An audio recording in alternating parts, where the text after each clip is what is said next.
Bistado sa piitan sa Aklan ang tangkang pagpuslit na iligal na droga na itinago sa tangkay ng kangkong. Nakatutok si Jamie Santos. Naharang ang 17 anyos na lalaking ito sa BJMP facility sa Kalibo, Aklan.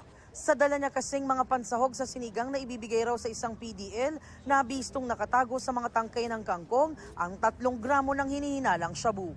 Iniimbestigahan ng PDL na tatanggap sana ng mga sahog.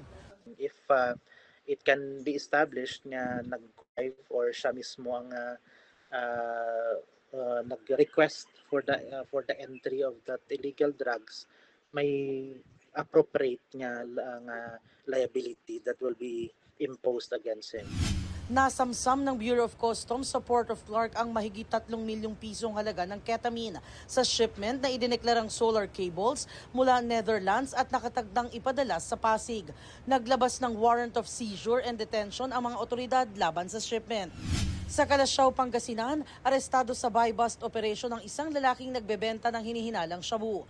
Nakumpiska sa kanya ang halos 150 gramo ng hinihinalang shabu na mahigit 1 milyong piso ang halaga, pati isang baril, mga bala at drug paraphernalia.